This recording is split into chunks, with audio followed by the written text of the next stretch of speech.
Lire Magazine Littéraire présente Portrait, le podcast qui retrace la vie des grands noms de la littérature.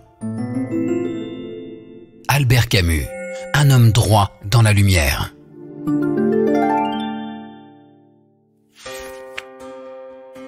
Né le 7 novembre 1913 à Mondovì, aujourd'hui Dréan, Albert est le deuxième enfant de Catherine Sintès, femme de ménage, et de Lucien Camus, représentant pour une société de négoce.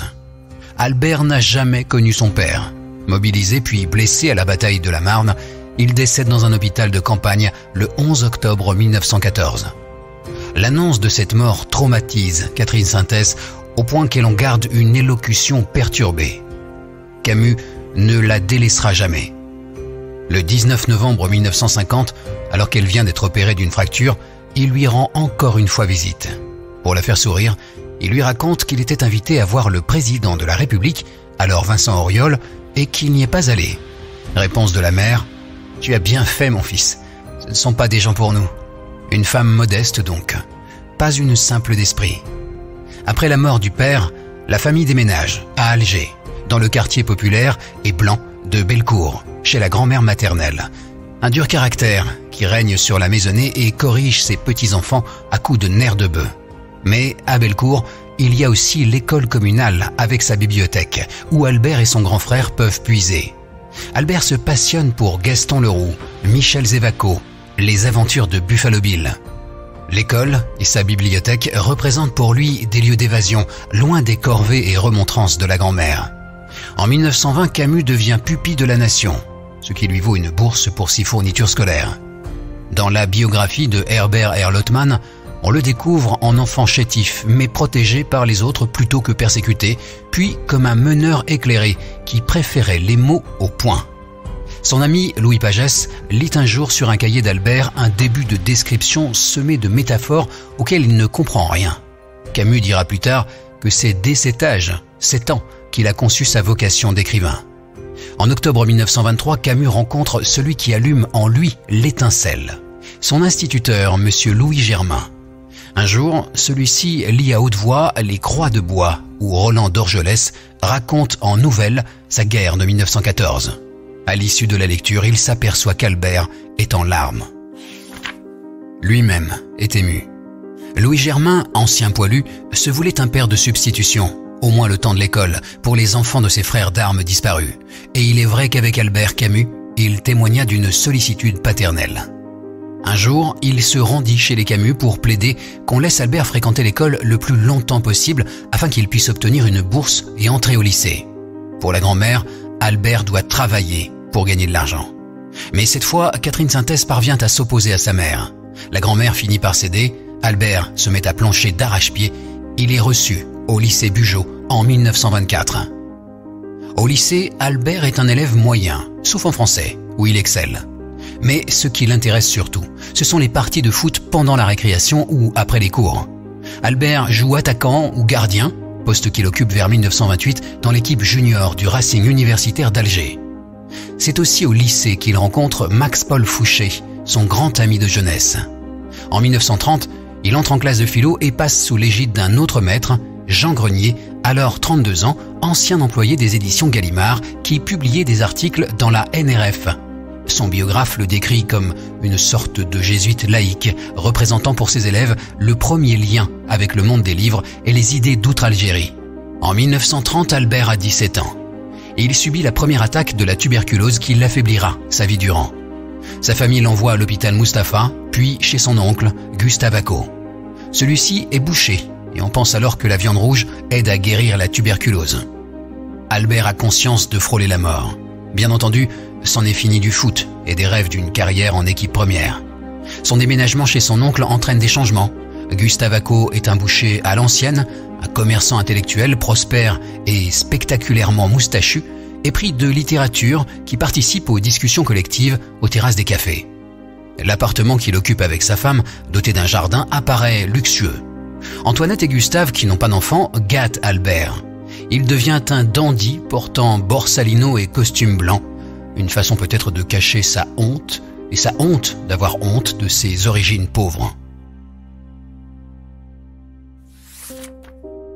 Avec quelques camarades intéressés par la littérature, il forme un petit groupe aux discussions passionnées. En 1932, Albert passe son bac et s'inscrit en Hippocagne. Cette année-là, sa grand-mère disparaît et il s'éprend de Simone Hillet. Une conquête dans tous les sens du terme, car avec ses origines bourgeoises et ses manières de femme fatale, elle est une sorte de vedette féminine pour la jeunesse algéroise. L'oncle Ako l'apprécie peu, sans doute parce qu'elle distrait Albert de ses études et qu'il voit en elle une mauvaise influence. Il se trouve aussi que Simone Hillet est morphinomane. Camus l'épouse en 1934 et se sépare d'elle en 1936 lors d'un voyage en Europe quand Camus intercepte la lettre adressée à sa femme d'un amant médecin. Cette trahison s'ajoute à une déception. Camus, qui a terminé son mémoire, s'est vu interdire de passer l'agrégation en raison de sa mauvaise santé. De 1932 à 1936, Camus se trouve d'autres joies, d'autres fraternités. À l'université d'Alger, qu'il intègre en 1933, il devient un étudiant qui impressionne ses professeurs et le meneur d'une bande d'esthètes qui prônent entre eux le vouvoiement.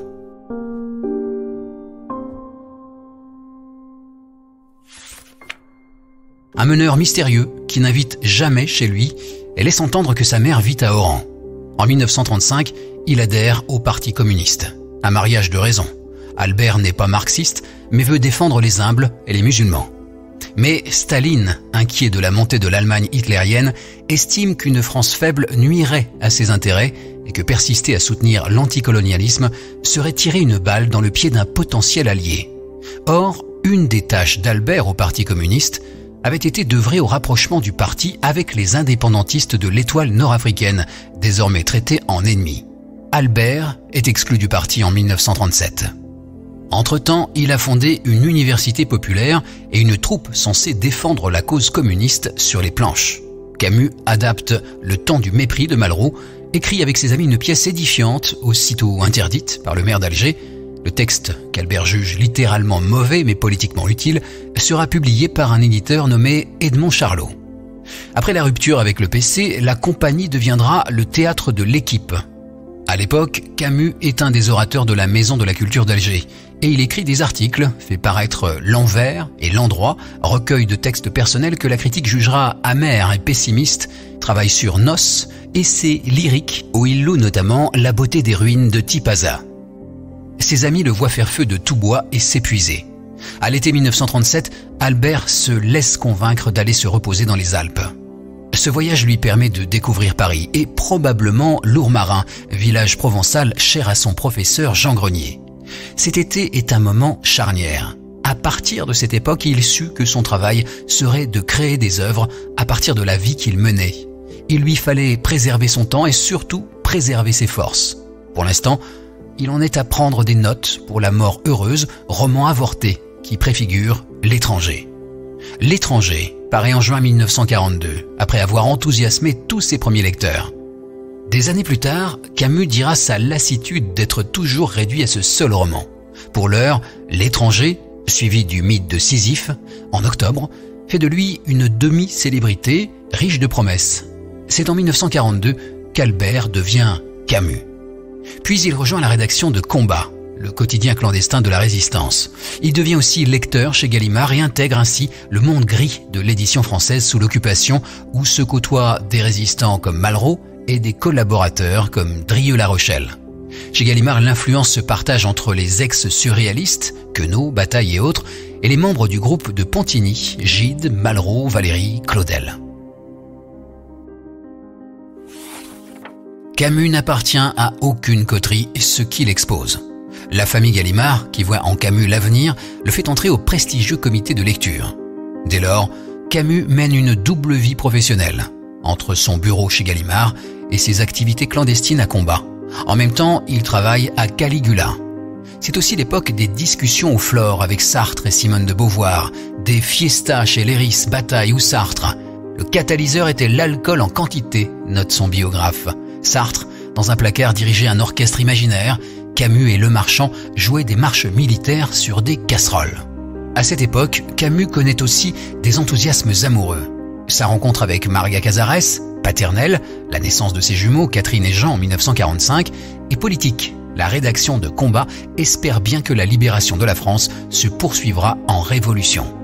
En septembre 1945, Caligula est joué au théâtre Héberto, avec un jeune premier nommé Gérard Philipe dans le rôle titre.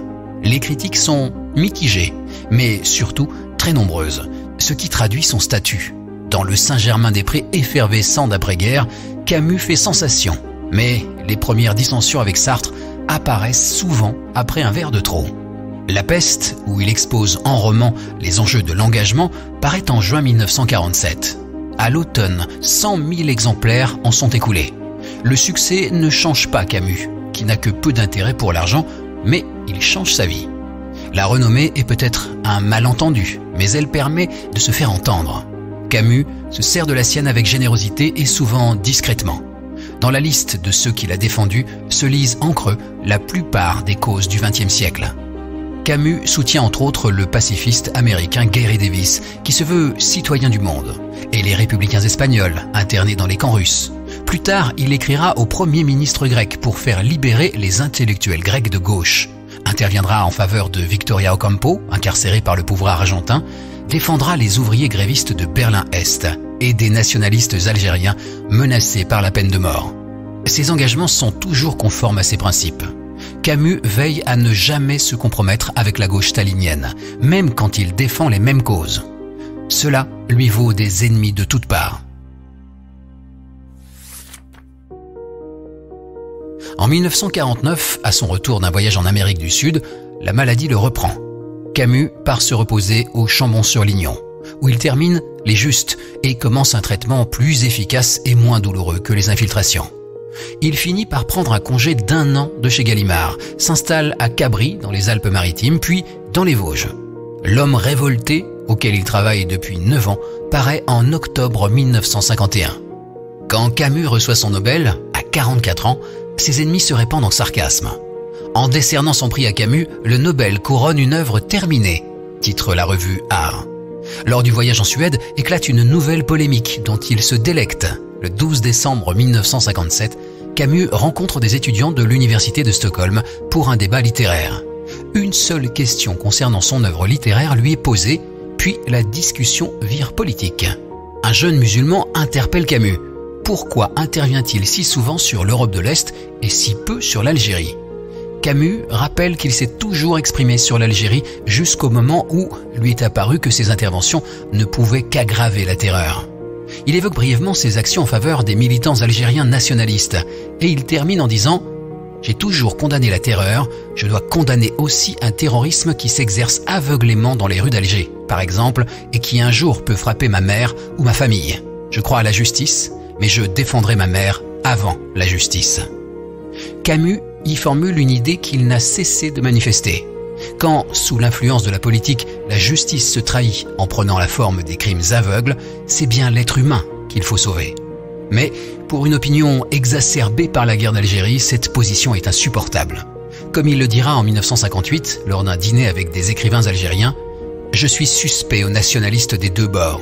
J'ai le tort pour les uns de ne pas être assez patriotes, pour les autres, je le suis trop. Ce que trop d'Arabes ne comprennent pas, c'est que j'aime l'Algérie comme un Français qui aime les Arabes et veut qu'ils soient chez eux en Algérie, sans pour cela s'y sentir lui-même un étranger. » En 1958, Albert Camus se met à travailler au Premier Homme. Cette année-là, il achète sa maison à Lourmarin, un havre provençal sans touristes. Son biographe le montre finançant le club de football local en reprenant gentiment ce qu'il appelle « maître ». Il travaille à un nouveau projet pour les planches et cherche à monter un théâtre.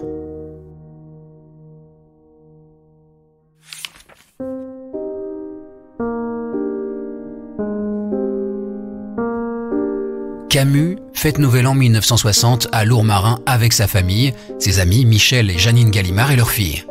Le 3 janvier, Francine Camus et ses enfants rentrent à Paris en train.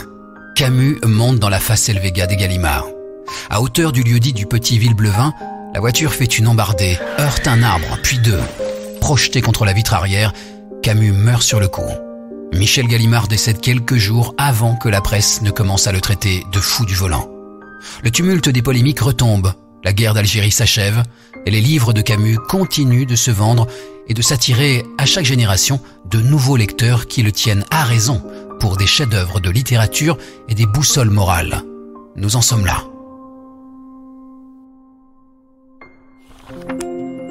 Albert Camus et tous les grands auteurs sont sur lire.fr. Si vous avez aimé cet épisode, abonnez-vous au podcast Portrait de Lire Magazine Littéraire et aidez-nous à le faire connaître en nous laissant 5 étoiles.